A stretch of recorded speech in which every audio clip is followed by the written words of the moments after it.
नमस्कार, आप देख रहे हैं 4PM न्यूज नेटवर्क। मैं हूं आपके साथ आयुष मिश्रा।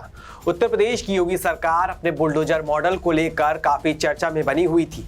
वहीं बुलडोजर एक्शन पर अब योगी सरकार के लिए गले की फांस बनता हुआ दिखाई दे रहा है, जिसका नतीजा ये है कि बुलडोजर एक्शन को लेकर यूपी की पुलिस के अधिकारी ही फंसते हुए दिखाई दे रहे हैं। एक तरफ जहां योगी सरकार ने बुलडोजर एक्शन को किसी आपराधिक घटना के घटित हो जाने के बाद उसे न्याय का प्रतीक बना दिया था और प्रदेश भर में बुलडोजर बेलगाम हो गया था और ताबड़तोड़ बुलडोजर की कार्रवाई देखने को मिल रही थी, लेकिन सुप्रीम कोर्ट की फटकार के बाद योगी के बुलडोजर एक्शन पर कुछ अंकुश तो लगा, लेकिन इसके बावजूद बुलडोजर की रफ्तार कुछ खास नहीं रुकी, जिसका नतीजा ये है कि अब इलाहाबाद हाई कोर्ट ने बुलडोजर एक्शन को लेकर प्रदेश के डीजीपी प्रशांत कुमार और सहारनपुर एसएसपी को तलब कर लिया है।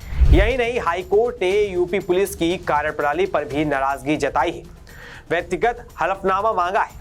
इसके साथ कोर्ट ने कड़ी फटकार लगाते हुए कहा है कि क्यों ना सुप्रीम कोर्ट और हाई कोर्ट का आदेश न मानने के लिए उनके खिलाफ अवमानना की कार्रवाई की जाए। दरअसल ये पूरा मामला उत्तराखंड के देहरादून में रहने वाले ध्रुव सेठी और उनकी पत्नी अलका सेठी से जुड़ा हुआ बताया जा रहा है, जिन्होंने यूपी के सहारनपुर में एक जमीन खरीदी थी, लेकिन वहां के एक माफिया ने पुलिस और रेवेन्यू डिपार्टमेंट के अफसरों के साथ मिलकर उनकी जमीन पर ही कब्जा कर लिया। बताया जाता है कि पीड़ित दंपत्ति ने मामले को लेकर अलग अलग 2 FIR दर्ज कराई, मुख्यमंत्री पोर्टल पर भी 2 बार शिकायत की, लेकिन पुलिस ने कोई ठोस कार्रवाई नहीं की। इससे भूमाफिया का हौसला बढ़ता गया और उल्टा अलका और ध्रुव के खिलाफ SC/ST एक्ट में मामला दर्ज हो गया। इस मामले पर पुलिस एक्शन में आ गई। पुलिस ने पीड़ित दंपत्ति के खिलाफ चार्जशीट बना दी, जिसके खिलाफ अलका और ध्रुव हाई कोर्ट पहुंच गए। इसके बाद इलाहाबाद हाई कोर्ट ने न सिर्फ पीड़ित दंपत्ति के खिलाफ पुलिस की चार्जशीट को निरस्त करने का आदेश दे दिया, बल्कि भूमाफिया के खिलाफ पुलिस अफसरों के गठजोड़ पर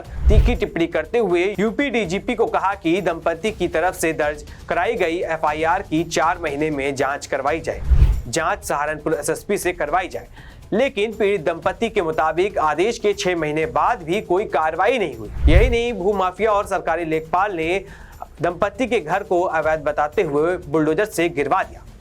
लेखपाल के बुलडोजर एक्शन और हाईकोर्ट के आदेश को नहीं मानने के मामले में दंपत्ति ने सुप्रीम कोर्ट का दरवाजा खटखटाया। सुप्रीम कोर्ट ने यूपी डीजीपी को हाई कोर्ट के आदेश का पालन करने को कहा, लेकिन इन सब के बावजूद दंपत्ति के घर को गिरा दिया गया।